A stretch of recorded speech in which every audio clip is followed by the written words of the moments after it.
Hey guys, this is Zishan from ultimateofftimes.com. Today we are going to talk about Diablo Immortal. Review of Diablo Immortal with info on the story, gameplay mechanics, and everything else you need to know before you buy. Diablo Immortal is an anticipated Diablo series free-to-play video game aimed primarily toward mobile devices, between Diablo 2 and Diablo 3 events.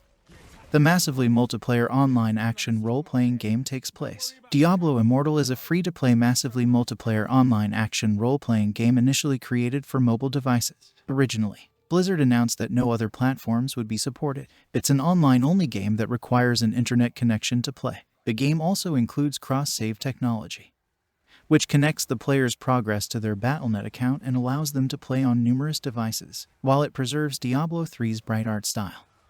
The game's tone is closer to Diablo 2's more gloomy approach. It has the isometric graphic style found in other games in the series. Many of the game's activities are designed to be small in size, so they can fit with the shorter play sessions standard in mobile gaming. However, unlike many games in the free-to-play mobile space, Immortal does not feature an energy system to limit the amount of free play time available. Players begin their journey in the town of Wortham, which is under attack by cultists and the undead. They hear from frequent Diablo character Deckard Cain that they must find and destroy shards of the Worldstone scattered across Sanctuary to avert a global cataclysm. This adventure continues into regions such as Westmark, the game's primary destination for trade and social activities, Ashworld Cemetery, Darkwood, the Chasseur Sea, Mount Zavane, and the Sanctified Earth Monastery, and the Frozen Tundra, which is inhabited by barbarian tribes. The plot revolves around the Immortals, a group dedicated to the protection of Sanctuary, the Shadows, a secret club formed to put the Immortals to the test and known as the Cycle of Strife. Scott Schickoff, the game's lead designer, a powerful individual known as Diablo the Builder a long time ago, desired to safeguard Sanctuary against demonic invasion, but she was not a fighter. She was, nevertheless, a brilliant craftsperson who fashioned the Eternal Crown, a magical relic. She gave the relic to her son Kion and made him in charge of organizing a group solely dedicated to protecting Sanctuary from the burning hells. Kion acquired this essential item and formed the Immortals, a guardian group. Diablo was well aware that power, particularly that kind of authority, can breed complacency and corruption in even the best or most well-intentioned people, such as her son. As a result, she assigned a significant load to her daughter Ekba. Ekba's responsibility would be to ensure that the Immortals never faltered or wavered. They were always deserving and capable of safeguarding Sanctuary, as they had been charged. So, working in secret, Ekba found people brave enough to assist her in testing and challenging the Immortals regularly. They would look for flaws and do everything to ensure that Sanctuary's top defenders were always up to the task. This group was dubbed the Shadows by her, and if the Shadows ever show to be stronger and more capable, they will depose the existing rulers and assume the Eternal Crown as the new Immortals. But Ekba could never become too comfortable because she knew that as she ascended, so would new Shadows to ensure she remained deserving of her place. As a result, the Cycle of Strife was born. Players may also come into each other at random while exploring the game's universe. These gameplay components are comparable to those found in Blizzard's famous MMO World of Warcraft.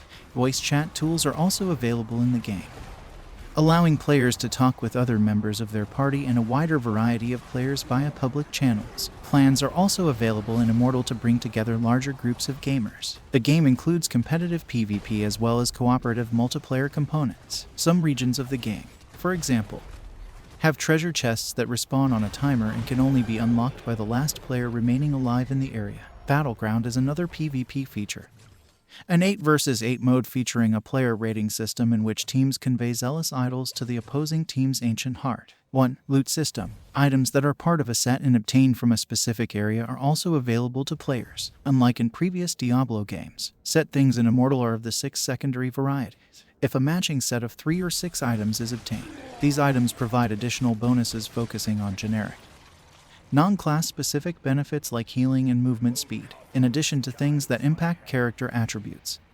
The game also includes purely cosmetic items that can be equipped to change a character's appearance without affecting gameplay. Some decorative items will be free to specific factions by increasing their dominance stat to particular levels. 2. The heliquery. The heliquery is a feature unlocked at level 45. As part of 8-player raids, players get the ability to seek, trap, and slay boss demons, where each has a recommended offense and defense rating. Players will receive trophies for defeating these creatures, which they can store in their heliquery to offer permanent character boosts. The game's development team intends to add a new boss every month. 3. The Legacy of the Horadrim. Players are rewarded with vessels for fulfilling specified in-game objectives. These artifacts can be used to unlock character bonuses by placing them in a shrine beneath Westmark.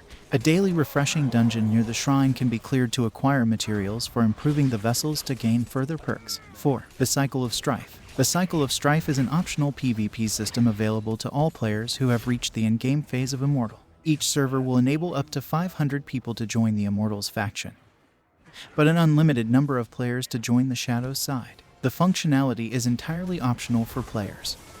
Anyone who does not opt in during a particular cycle is just labeled adventurers and is not linked with either group. Impossible Objects used Unreal Engine for Previs for the Diablo Immortals project, making creative decisions on the fly as they interacted with high-fidelity graphics in real time, which was produced concurrently with the virtual art department and layout phases. The team employed NVIDIA A6000-powered Dell Precision 7920 workstations, which enabled the artists to improve virtual production and creative workflows. The A6000 GPU has 48 terabytes of VRAM, essential while offline rendering in Unreal Engine. Blizzard contributed the pre-built video game avatars in the commercial. Impossible Objects used Autodesk Maya to upscale and scale the characters to function better in a cinematic environment. Diablo Immortal by Blizzard Entertainment and NetEase is set for release on Android, iOS, and Windows on June 2, 2022. Thanks for watching. I hope you enjoy this video. So, just click the like button below, and also to watch more videos from us, just subscribe to Ultimate of Times and also join our forum to build a gaming community.